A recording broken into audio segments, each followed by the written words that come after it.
Bueno, decir que los antiguos egipcios tenían muy claro cómo se establece la dualidad en nuestro mundo. De tal manera, ¿verdad?, que hay dos dioses primordiales que van a representar en su conflicto o en su combate, ¿verdad?, la dualidad que vive el ser humano en nuestro interior. Por un lado, como veis, es Set, y Set representa pues el hermano pérfido de Osiris, que ya conté el mito, ¿no? Cómo de alguna manera, pues, con los demonios rojos, pues, conquista el imperio. Y luego está Aurus, el hijo de Osiris, Auro, el halcón peregrino, que es el que va a combatir a esos demonios rojos y va a combatir a Set. Y al final, pues gracias a los seres superiores de conciencia, al mundo causal, pues favorecen el que Aurus sea el dominador del imperio. Porque Auro, el halcón peregrino, representa la conciencia, o el dador de la conciencia. Yo decía el dador de la razón, el dador de la conciencia. Pero hay que decir algo que me parece muy interesante. Nosotros vivimos la dualidad en general en nuestra cultura desde un conflicto interior y desde una lucha entre el ego y la conciencia, entre el bien y el mal. Ellos no. Esto es muy interesante.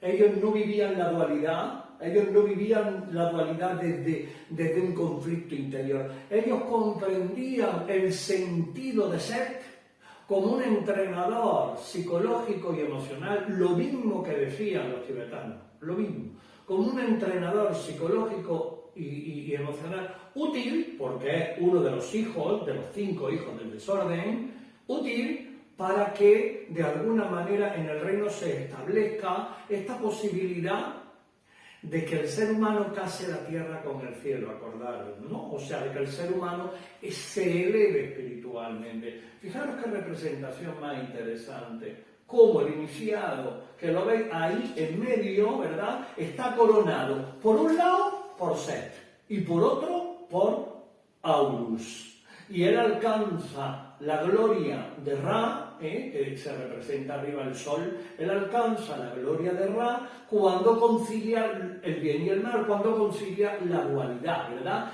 Por lo tanto, ya los egipcios entendían el entrenamiento psicológico que nosotros teníamos que vivir en nuestro interior, y en los misterios egipcios hay un documento que habla: no luches contra Set, simplemente abandónalo y déjalo ir de ti. Qué interesante. Es que esta es una de las claves fundamentales de la psicología moderna. Esto es una de las claves fundamentales de la medicina, vamos a decir, trascendental. No luches contra el ego, simplemente déjalo ir. Porque la lucha interior y la resistencia es lo que crean el conflicto interior que te está destruyendo por dentro. Qué interesante, yo lo sabía. Y cuando tú comprendes que el ego es un entrenador, que tiene un sentido, mira, ya lo miras. No es que luches contra él, lo ves. Mira cómo funciona mi vanidad, mira cómo funciona mi orgullo, mira cómo funciona mi soberbia, mira, mira, te estoy mirando, te estoy viendo. Como decía Gautama, el Buda, arquitecto, no construirás tu templo en mí, soy autónomo. Le decía Mara, le decía al ego, no, tú no construirás tu templo en mí, no, tú no puedes conmigo. Yo soy autónomo, soy por mí. Ahora, ¿cómo se establece eso? No entrando en la confusión del conflicto, en la confusión de la lucha, en la confusión de la resistencia, que es lo que nosotros normalmente solemos hacer psíquicamente y por eso estamos trastornados. Pero fijaros qué interesante que ya los egipcios lo entendían, se representan de alguna manera como dioses complementarios, no como dioses opuestos o en conflicto.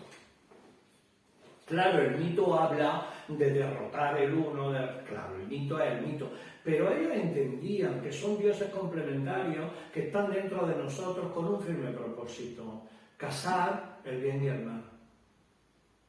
Cuando tú cazas el bien y el mal, no existe el mal. Uy, uy, uy, lo que acabo de decir. No existe el mal. No juzgas, no juzgas. No existe lo malo, no juzgas. Y esa es el camino hacia la gran liberación, cuando la mente no juzga, no se pone en conflicto contra la negrura, la deja ir. Yo no te juzgo, vete de mí. Yo no estoy en contra, no te juzgo, vete de mí. Y entonces como esa madeja gris que yo dejo ir de mí. Mira, pero yo me di cuenta. Y esto los egipcios, este entrenamiento ya los egipcios lo tenían en cuenta, de tal manera que lo representaban en la tiara del faraón, ¿verdad? Representaban el Bajo Egipto y el Alto Egipto. El tótem del Bajo Egipto era la serpiente, el tótem del Alto Egipto era el buitre. La tierra roja y la tierra blanca representaban para el pueblo de Egipto esta conciliación del Alto y el Bajo Egipto, la serpiente y el buitre. Pero fijaros qué interesante. Ellos decían, cuando el buitre, el tótem del Alto Egipto, se come la serpiente, es cuando el faraón entra en su luz y en su equilibrio. La palabra faraón significa la gran morada de lo divino. Eso significa el faraón, gran morada de lo divino. Y el faraón tenía la capacidad de interpretar las correspondencias celestiales. Los faraones súper antiguos, ¿no? Antes de los Ptolomeos, faraones que ya eran pues sabios, ¿no? Como en la Casa de la Vida, los grandes sabios de la Casa de la Vida tenían la capacidad de comprender las estrellas y comprender lo celeste. Pues la tiara del faraón, ¿verdad?, representa esa conciliación de lo bueno y lo malo, del Alto Egipto y del Bajo Egipto. Cuando el buitre, ¿qué con eso? Cuando el buitre, ¿verdad?, devora a la serpiente. ¿Qué veis vosotros en la bandera mexicana? ¿A que no sabéis lo que hay? ¿Qué hay representado en la bandera de México?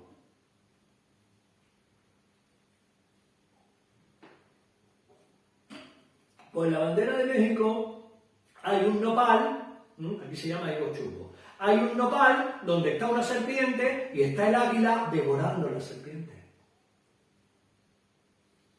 Es la misma historia que representan los mayas, ¿verdad?, eran representados por los antiguos egipcios. Fijaros qué coincidencia. No, es que vienen de una cultura común. Vienen de la cultura común en Atlántida, evidentemente. Se produjo dos égidas, una hacia oriente y otra hacia occidente, pero las culturas, ¿verdad?, tienen mucho en común. Incluso el lenguaje. El lenguaje tiene mucho en común uno con otro, ¿no? Raíces de las palabras. Pues vamos a entender cómo en los egipcios existe el mundo causal. El mundo causal para los egipcios es importante y para nosotros debería de serlo. Porque todo lo que sucede no sucede por azar, no existe la casualidad. Ellos bien lo entendían. El mundo causal está gobernado, ¿verdad?, por Osiris, el ser. Ya sabéis que Osiris representa nuestro ser interior. Fijaros qué cosa más interesante, bueno, a mí me parece interesante. La mayor parte de los egiptólogos interpretan a Osiris como el dios de la muerte. ¿Por qué? Porque los egipcios indicaban que para encarnar a nuestro ser interior tenías que morir en ti mismo.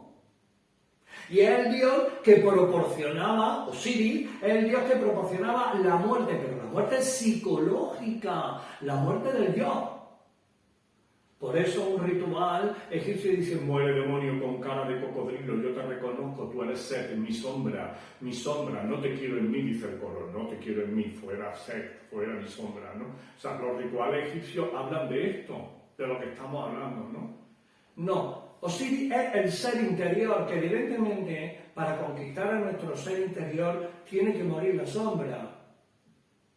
Y así se representaba, pero no es el dios de la muerte. Osiris no es el dios de la muerte. El dios de la muerte es Anubis, el gran chacal.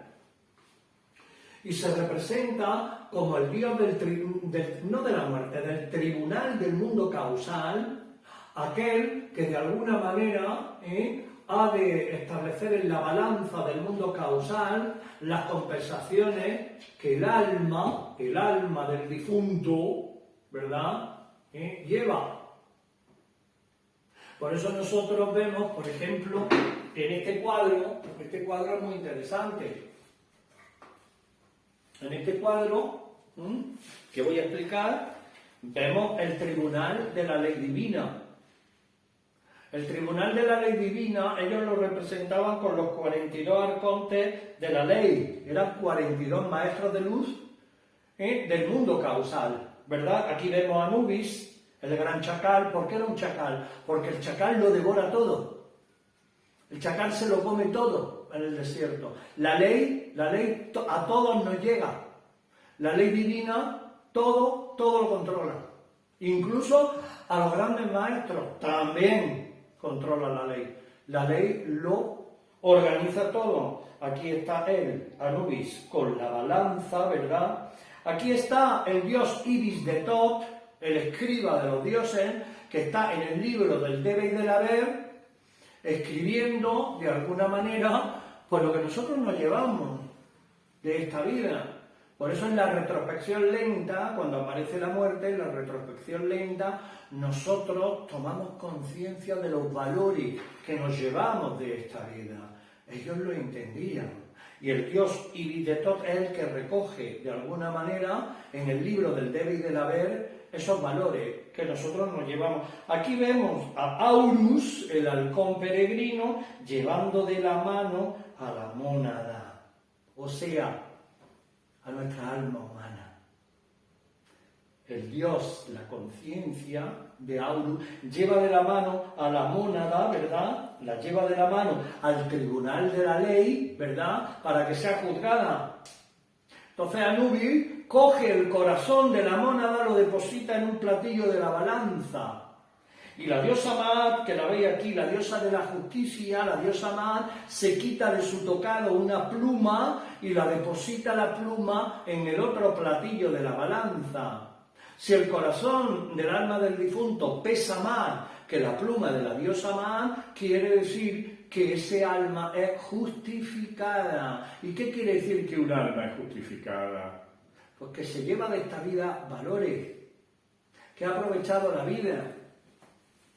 ¿Cómo lo representaban los antiguos egipcios, verdad? El mundo causal, el mundo de la ley divina, ¿verdad? Y desde el punto de vista, a ver si pongo esto ya. Y desde el punto de vista de la ley, hay dos cuestiones fundamentales a tener en cuenta. Que la ley divina que patrocina Anubis se mueve a través de dos columnas fundamentales: el rigor y la misericordia. Por lo tanto, ley es ley y ley se cumple. Sí, la ley divina se cumple. Pero luego, la ley tiene una dimensión de misericordia muy interesante, porque ante el mundo causal, lo único que le interesa de nosotros, de la realidad humana, es la energía que ponemos ahí, nada más que eso.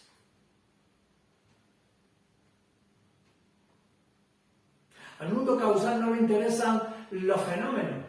He hecho esto, ha sido bueno, ha sido malo, has cometido esto, el dogma. Al mundo causal le interesa eso. Al mundo causal lo que le interesa es la energía. Por eso una energía superior siempre está por encima de una energía inferior. Eso es lo que le interesa al mundo causal. Por lo tanto, ante el mundo causal se negocia. Este es el sentido de la penitencia que, por cierto, todas las culturas antiguas lo han comprendido, ¿no?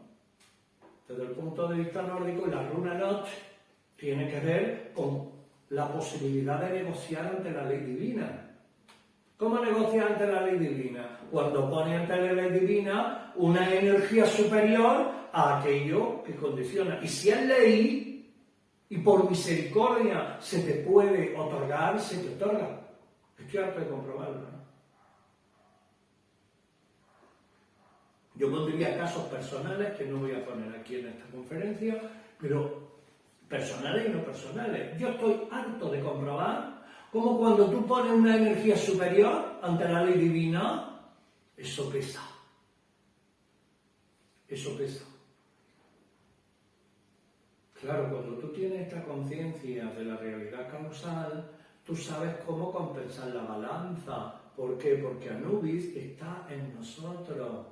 Nosotros lo estamos indicando como un dios egipcio. No, cuando nosotros veamos las 49 partes autónomas de nuestro ser interior, una de ellas es nuestro Anubis particular. Cuando hablamos de nuestro Anubis particular, es la legalidad que está dentro de nosotros. ¿O qué creéis? ¿Que es una cosa fuera, allí, en el mundo de las nubes? No, la ley está en nosotros. Nosotros todos vamos con una balanza en la mano. Bueno, es una forma de decir. Todos en la vida estamos constantemente compensándonos con nuestras acciones, con nuestras actitudes, con nuestros pensamientos, con nuestra forma de vivir las cosas, con nuestra reactividad, con nuestro dolor, con nuestros miedos, con todo. Y eso está dentro de nosotros. Esto lo entendían los antiguos egipcios. Por eso ellos lo representaban en dioses, pero en definitiva los dioses están en nosotros, somos nosotros. Fijaros que dice Merlín, el mito de Merlín, el mito artúrico, dice Merlín algo muy interesante. ¡Ay, seres humanos! Habéis construido la idea de un solo Dios y habéis perdido la conciencia de todos los dioses. Y eso vosotros creéis que es bueno para vosotros. Pero en el fondo, no. En el fondo es una recaída, ¿no? ¿Por qué? Porque porque eso no os va a llevar a comprender cómo hay tantas cuestiones reales dentro de nosotros que tenemos que desarrollar, venerar incluso, reverenciar, comprender cómo funciona. Y eso las antiguas culturas lo entendían, claro, lo transmitían o lo representaban, sobre todo los egipcios, con una mayor conciencia a través de los dioses. Luego ya los romanos, ya sabemos que decae y todo, ¿no? Pero los egipcios sí tenían una gran conciencia de la representación de los dioses dentro de nosotros. ¿Y cómo funcionaba la ley divina? Por eso el gran Chakra, el jerarca de la ley divina, es el maestro de la embalsamación. Porque cuando en las casas funerarias se embalsamaba, había dos formas de embalsamamiento. Lo que se llamaba las momias vivas y lo que se llamaba las momias muertas.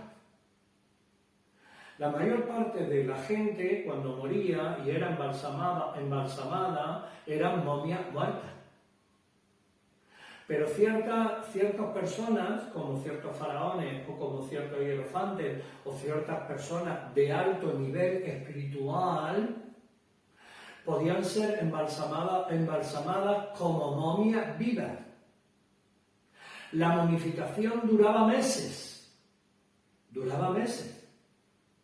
Y el sentido de la momificación era preservar de alguna manera la realidad vital del alma del muerto, con la posibilidad de que en futuras encarnaciones ese alma pudiera utilizar su momia. A nosotros eso nos parece increíble, nos parece tremendo, ¿no? Yo, miren ustedes, que yo ni entro ni salgo, yo estoy contando de alguna manera, ¿verdad?, lo que ellos creían, lo que ellos vivían. Pero yo solamente les voy a decir una cosa. En el Museo del Cairo, la momia de Ramsés II tuvo un rictus erectus y se levantó. ¿Y eso? en los periódicos, se confirmó. La momia hizo así. Yo solamente indico que fuera una momia viva, que tuviera de alguna manera su campo vital latente. En fin, yo ahí ni entro ni salgo, yo simplemente informo. Pero bueno, ellos a la momificación le daban una importancia capital. Aquí vemos a la diosa Maat, que es la diosa de la justicia, ¿verdad?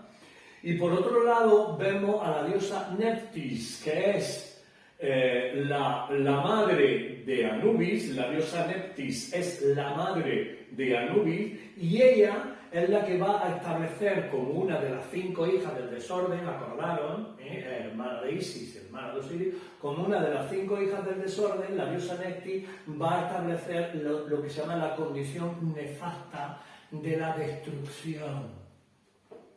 Pero hay que entenderla como benefactora, ¿verdad? De la misma manera que hemos hablado de Set, su hermano Set, Nephthys es también benefactora. ¿Por qué? Porque destruye para que pueda haber transformación. O sea, la diosa Nephthys está en los terremotos, está en las catástrofes, está en las guerras, está en lo que destruye la humanidad. Y nosotros, desde nuestra moral y desde nuestra concepción, a veces pobre, decimos, ¡ay, qué dolor! ¡Ay, qué malo! No. El mundo y la vida está sujeto constantemente a una renovación vital y astral. ¿Entendemos eso? Como nosotros mismos estamos constantemente en una renovación vital y astral. Somos microcosmos y a veces se nos dan crisis o no vivimos crisis. La diosa Nephthys es la que favorece las crisis, precisamente para que haya una transformación. Sin crisis no podría haber una transformación. Nosotros las crisis, cuanto más lejos, mejor. No las entendemos. No entendemos el karma, por ejemplo, nosotros no entendemos el karma colectivo que le puede pasar a un pueblo. Como por ejemplo al judío. No lo hemos entendido. O lo que le puede pasar a pueblos, la guerra civil española, por ejemplo, que fue un karma nacional que vivimos aquí por lo que hicimos en América. No entendemos las correspondencias. No entendemos lo que le va a pasar a los Estados Unidos como nación dentro de... No entendemos las correspondencias. Lo mismo que les pasa a un karma nacional, a un karma mundial, a un karma... Pues hay un karma personal también. Y la diosa Nephthys favorece estas crisis, estas sacudidas, incluso en el planeta Tierra, porque como ustedes ya saben, cada año zodiacal hay una sacudida y hay una catástrofe. El diluvio, el meteorito que cayó en ella en el Mioceno, los dinosaurios se extendieron. O sea, es que esto es fundamental en el proceso del laboratorio. El ser humano común no lo entiende. Dice, uy, qué malo lo que está pasando, uy, qué es lo que va a pasar, uy, las cosas, qué malas, qué malas. No, es que todo entra a formar parte del ejercicio de renovación que establece la diosa Nephthys en nuestro mundo. Aquí vamos a atender a la luz de la conciencia y la sabiduría del dios Ibis de Tot, el escriba de los dioses, relacionado con Hermes Trismegisto, el 3 veces grande. Por lo tanto, el gran maestro egipcio es Hermes Trismegisto. Y ese gran maestro ha sido siempre relacionado con el dios Ibis, que se le da la figura del pájaro Ibis, porque el pájaro Ibis, ¿verdad?, en el lodo que dejaba el Nilo es fértil porque dejaba en sus orillas un lodo negro. Y ese limo negro era lo que daba la fertilidad. Bueno, pues el pájaro ibis es el que se va comiendo los gusanitos, en el lodo negro, en el limo negro del Nilo. Y por eso al dios de la sabiduría se le representa con la cabeza del pájaro ibis, porque él se come los gusanitos, Vamos a decirlo así, es una manera de hablar. El sabio sabe quitarse los gusanitos para extraer de alguna manera, destilar el gran conocimiento. Cuando el conocimiento está lleno de gusanitos, es un conocimiento del ego, del yo represento, del yo maravilloso, del yo mira lo que sé, mira no sé cuánto. Eso es un conocimiento de gusanitos. La gran sabiduría debe de ser destilada en nuestro interior, sin gusanitos, permitidme la metáfora, ¿no? Y esto es lo que representa el escriba de los dioses. El escriba de los dioses, porque el dios Ibis, como he dicho antes, es el que va a establecer el archivo acásico, el Acaxa. ¿Qué era el archivo acásico? ¿Quién me lo dice? Esto ya lo hemos estudiado. Donde está registrado toda nuestra vida. Está registrado todas las vivencias y experiencias de la mona, todo lo que viven las monas, ¿verdad? Y ahí están, en la caxa, ¿eh? Pues por eso se dice el libro del debe y del haber. Bueno, es una manera de hablar, ¿eh? El dios Ibis de Tot recoge en el libro de la ciencia pues todo lo que pasa. Es también el dios de la magia, relacionado con Hermes, como he dicho antes. Y ahí lo vemos, que me parece muy interesante, en la barca de Serket, en esa barca, ahí lo vemos al dios Ibis de Tot, en la barca solar, frente al cinocéfalo, el mono que representa el instinto básico. El instinto básico es el mono. Y el mono, ¿verdad? El mono ofrece, qué bonito, a mí es que me parece tan bonito, en la barca Serketer, fijaros, el mono ofrece el ojo de Aurus, se reverencia ante la sabiduría de Tot y ofrece el ojo de Aurus, el ojo de la conciencia, diciendo, ya no voy a ser un mono. El cinocéfalo representa el instinto primario, sexual, el instinto de la pasión, del deseo, de la necesidad. Ese es el mono.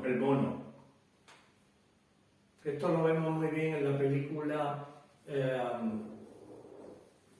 El Círculo de Hierro, ¿no? Que también se llama La Flauta Silenciosa, que la hemos visto aquí repetidamente, ¿no? Que tiene que vencer, en la primera prueba es vencer al mono. El mono representa el instinto básico, el instinto primario, ¿no? Y ellos lo representaban con el cinocéfalo, o sea, con ese mono. Pero aquí el mono reverencia la luz de la sabiduría a través de la conciencia que puede otorgarnos el ojo de Aurus, ¿no? Vemos en este tránsito de la muerte a la diosa, a la madre muerte. La madre muerte para los egipcios es Serket, la madre del escorpión. Serket se dice que tiene 7 escorpiones a su alrededor, ¿verdad? Y su tocado es un escorpión, ¿verdad? Su tocado es un escorpión. El escorpión representa la muerte psicológica, la gran transmutación que debe de suceder para que detrás de la muerte, de cada proceso de muerte, haya renacimiento. Pero ¿por qué recogen los egipcios, ¿verdad?, al escorpión como símbolo de la diosa Serket? Y 7 escorpiones la rodean. ¿Por qué? Porque el escorpión se inmola, se autoaguijonea a sí mismo, que es justamente lo que tenemos que hacer nosotros.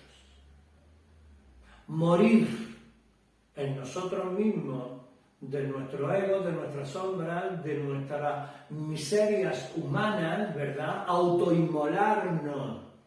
Por eso los rituales de muerte eran muy interesantes en la antigua cultura. Rituales de muerte, no estoy hablando de la muerte física solamente, estoy hablando de la muerte psicológica.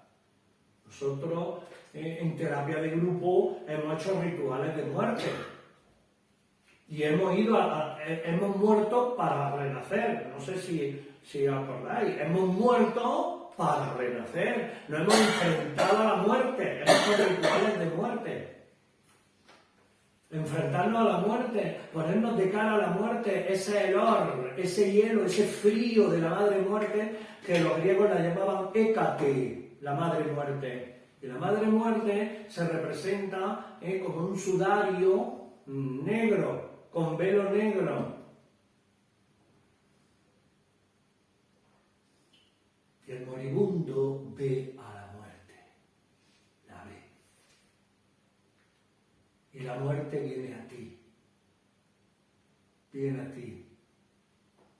Y tú sabes que la muerte llega a ti, ¿no? Como el cuento sufí, ¿no? Que estaba el mercader, ¿verdad? La mercadería vendiendo sus objetos y tal, y de pronto ve venir a la muerte, que venía por él, y dice, uy, yo me escapo rápidamente, coge sus bártulos rápidamente y sale a caballo, blom, blom, blom, blom, blom, blom, y se va a otro poblado, diciendo, ay, por fin me he liberado de la muerte, que venía por mí, que venía por mí. Y cuando ya estaba poniendo sus cacharros en el otro poblado, ¿verdad? Bien puestecicos y tal, para venderlos, nota una mano fría que le hace aquí, tan, tan. Dice, estás aquí. Dice, sí. ¿Por qué no? Dice, porque es que allí no te tocaba morir. Es ahora cuando tienes que recibir mi abrazo. Así que ven, hijo mío, abrázame. O sea que no morimos cuando nosotros queremos, morimos cuando nos llega la muerte. Pero la muerte tiene un sentido. Si no hubiera muerte no habría transformación, no habría transmutación. Ellos bien lo entendían. Ellos bien entendían el sentido de las otras vidas. Pero ellos bien entendían la vida como un proceso de muerte psicológica y emocional. Comprendían la importancia de morir en nosotros mismos. Y cuando se erigía un templo a la diosa Serket, a la madre muerte, era para que favoreciera, ¿verdad?, la muerte psicológica, no solamente la cuestión de la muerte física, morir en nosotros mismos para resucitar a una nueva vida. Era hija del dios Ra y esposa también de Aurus. Digo también porque Hathor es también esposa de Aurus. Aurus tiene dos esposas. Tiene la Serket y tiene la diosa Hathor. Son dos esposas del dios de la conciencia Aurus, ¿verdad? Y ya veremos por qué. Pero esta es una de ellas. ¿Por qué? Porque la conciencia te lleva a la muerte. Es fácil de entender, ¿no? La conciencia te lleva a la muerte. Por eso está una enseñanza de muerte. El que no quiera morir en sí mismo, evidentemente, si tú no quieres morir de tu sombra y tú te proteges tu personaje, que nadie me diga, que nadie, yo tengo que estar, yo, muy protegido, muy así, ¿no? Pues evidentemente nunca mueres en ti mismo. Y si no mueres no te haces fuerte, no renaces a una nueva posibilidad de luz y conciencia, que de eso se trata, ¿verdad? Custodiadora del embalsamamiento también y de los sarcófagos funerarios. Ella amamanta al difunto cuando muere, lo amamanta para que pase adecuadamente los tránsitos astrales, ¿verdad? Mientras el difunto tiene que pasar ese tránsito astral, ella lo custodia y lo ayuda a llegar al túnel de la luz, ¿no? En los tránsitos astrales, ¿no? Súper importante. Y protege los vasos canopes. Ojo con los vasos canopes, que es muy interesante. Ya sabéis que los egipcios, porque estamos hablando de tumbas funerarias, sarcófagos de personajes o gente importante. Se les extraían las vísceras, sobre todo las vísceras más importantes, y se las metían en los vasos canopes. Cuando se entra en la tumba de Tutankamón se observan 108 anforillas, 108 vasos canopes. El 108, como ya sabéis, ¿verdad?, tiene que ver con el proceso y los ciclos, ¿verdad?, de cómo la mónada baja y sube, las 108 vidas, como humanos que tenemos, como para renacer a una posibilidad luminosa. El 108, pues es un número sagrado también para los hindúes. 108 en las cuentas del collar del Buda, 108 en las 108 vueltas que se dan en torno a la vaca sagrada, ¿verdad?, para comprender el proceso de la regeneración. Pero las 108 anforillas que se encuentran en la tumba de Tutankamón tienen que ver con las 108 vísceras, aspectos de sus vísceras internas, porque se entendían que nuestras vísceras internas tenían que ver con una posibilidad vital a renacer en nosotros. Por lo tanto, un riñón no es solamente un riñón para los antiguos egipcios. Fíjate que la medicina taoísta que nosotros tratamos, pues es paralela. Un riñón para ellos no era un solo riñón, un riñón era el poder, la fuerza y la capacidad de afrontar situaciones de riesgo. Esos son los riñones. Los pulmones representan la capacidad de respirar adecuadamente la vida. Evidentemente el más sagrado era el corazón, ¿no? Como es natural, ¿no? O sea, cada víscera representaba un valor vital, pero también astral, anímico, ¿no? Y ellos, pues, las conservaban entendiendo eso, ¿no?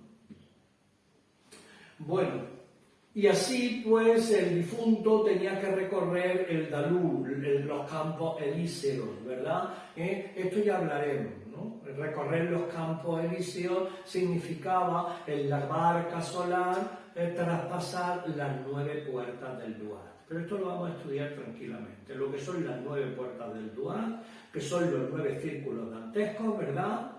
Son las 9 infradimensiones, ¿verdad? Y esto lo vamos a estudiar tranquilamente. Pero los campos elíseos, ¿verdad?, son los campos de la liberación, que en definitiva tendrían que ver con el túnel de la luz que nosotros hablamos aquí a veces, ¿no?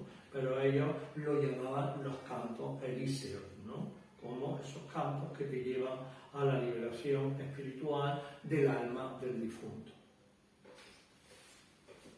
En Francia, ya sabéis que están los campos elíseos en París, ¿no? Pero ¿qué hay en los campos elíseos? ¿Qué encontráis? ¿Qué encontráis allá después de los campos elíseos? El Arco del Triunfo. ¿Y las cosas están hechas por azar? Pues yo creo que no.